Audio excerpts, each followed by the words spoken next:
Hey guys, and welcome to the video in another segment of Hacking Modding News and Info. This is a weekly segment that I do where I go over and highlight some of the things that I think people who are regulars to this channel and the subscribers would find interesting, useful, informative, helpful, or maybe just entertaining in the hacking, modding, homebrew, and pirate scenes. It focuses primarily on consoles and handhelds, but we cover a little bit of everything here and there, from emulation to smart devices, PCs, Raspberry Pis, and things like that. So this past week, or I should say this current week, we got a strike which prevents us from uploading anything for the next week. So I'm going to have to put this video somewhere else. And then after the week is over, I will put it back on YouTube. And everything that we need to cover this week will fit just in this one part. I won't have to do multiple parts. All right, let's go ahead and let's get started. Alright guys, so we're going to start off over at the PS2 scene. That's right, PS2, after all these years, still getting a lot of love. The beloved best-selling console of all time now gets this, the FreeDVDboot. So what this allows you to do, let's pause the video right here for a minute. What this allows you to do is you can run your PS2 homebrew discs even on an unmodified console. You can use multiple homebrew programs if you want. You can put those on a disk. You can run various homebrews, emulators, and all kinds of stuff right from the disk. You don't need to take apart your system. You don't need like a special memory card.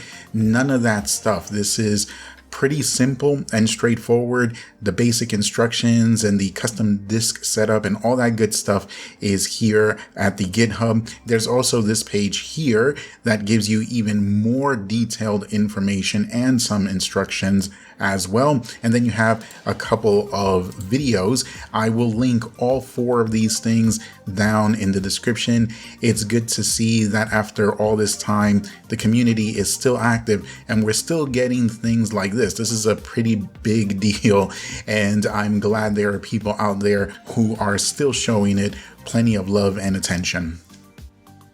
Now let's shift our attention over to the PS4 scene, where the only thing we'll be covering is an update to RetroArch. I believe this is now version R4. This is an unofficial version or port of RetroArch for the PS4.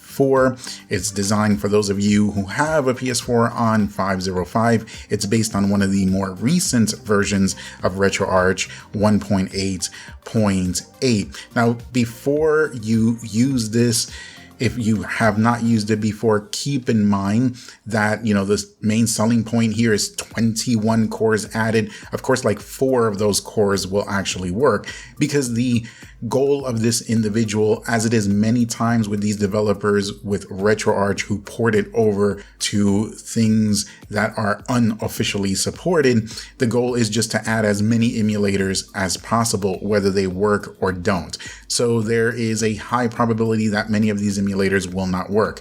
It may be worth getting just for the few that do, but I guarantee you ones like Sega Saturn are not going to work, 3DO are not going to work, Main 2015 won't work, and there's a few others here at least that will not work either. But the name of the game is just to jack it up with as many emulators as possible. As long as the emulator runs and the game makes an attempt to start up, that's the only criteria that's needed to add it on to here. So just keep that in mind before you either update or use it for the first time.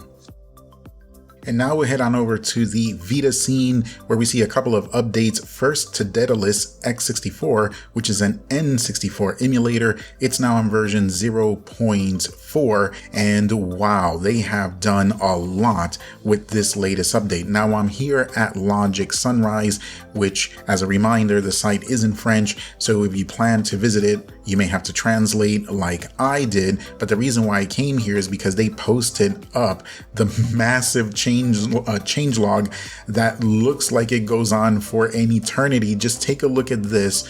all of the improvements, fixes, additions, and things that they have done. Very, very impressive. I'll put a link in the description that will take you to it. Also, while we're here, there's been an update to PPSSPP, which is a PSP emulator, not just for the Vita, but for various platforms. It's been updated to version 1.10. You can see here as well, they have a pretty nice size changelog showing various improvements and fixes and things as well. So both will be linked down in the description. If you're interested, you can snag them up.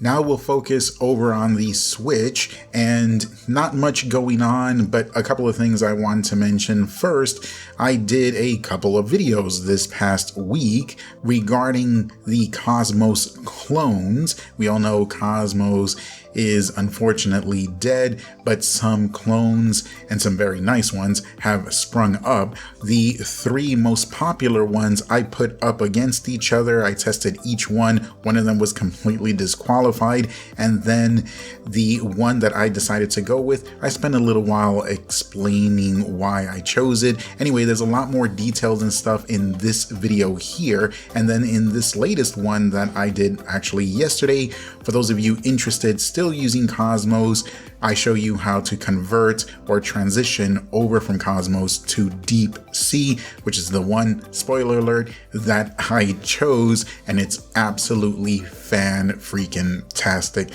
So yeah, if you haven't checked out either one of those, I will put a link to both down in the description. You may find either one or both helpful or useful. And continuing with the Switch, Team Xecuter continues to have issues with their mod chips and bricked switches. So a little while back, I informed you that there were people who had mod chips installed in their systems, and then whenever somebody used the homebrewed ChoiduJour-NX on those modded systems with these mod chips, it would brick the system. It turns out that's not the only thing that bricks it. Now it's been acknowledged that Tinfoil's incognito feature will also brick your system to the point where more than likely it will be irreversible. Now, Team Xecuter has acknowledged both of these things. They've updated some of their verbiage. For example, here at GBA Temp on their listing here, they've updated the listing with the information regarding those 2 issues of Tinfoil's incognito feature and ChoiduJour-NX, and they are working to try and solve them. They've also stated in Discord, I believe, that they are working with the people who bricked via ChoiduJour-NX to try to get them to recover their systems. I'm pretty sure that Team Xecuter is not going to replace their switches, so it may end up being that their systems just cannot be recovered. This is what happens when stuff like this goes out without enough and thorough testing, and that's exactly what happened here. And remember guys, these mod chips are still new and haven't been thoroughly tested. Who knows what else will trigger a brick. Alright, and now we are going to head over to the 3DS scene, where the only thing we're going to be covering is just an update to how to make your own 3DS custom themes. And this is really interesting. This was updated yesterday for 2020. There's a lot of information here. It's very detailed. There's various links and stuff where you can snag whatever tools are needed. It's pretty thorough as well. It covers the audio. I mean, there's a lot of good stuff here for those who have a modded 3DS and are interested in making their own themes. Now we head on over to the world of emulation, starting with an update to the CMU Wii U emulator. This is a fantastic and absolute best Wii U emulator. It is only for the PC. This is now on version 1.19.3. The download is here in the download tab over in the change log. We can go there, go here to details, and as usual, you will see whatever they've done in this latest update, which in this one seems to be something very minor. Actually, this is probably the smallest one I've seen in like forever. Usually they're a little bit more extensive than this. Either way though, if you are a fan of the Wii U and have a decent PC, you can't go wrong with CMU. And next, we have an announcement from the developer of Daedalus X64. I'm not even going to pretend that I know how to pronounce their name here, but they are working on bringing Dreamcast emulation to the PS Vita. Apparently, they are going to use Flycast, or at least a port of it, bring that to the Vita. Now, of course, there's no ETA or anything like that on it, but it'll be interesting to see if they can actually legitimately get it to work and to play games from the Dreamcast on a Vita.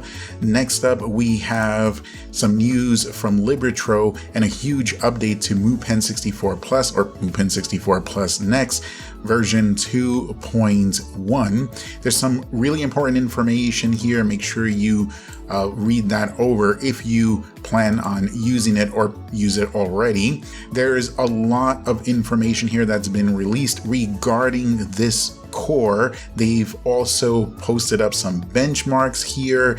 Now they've included this parallel RDP thing built into it as well. There's just been a lot that's been done. They've added Vulkan support.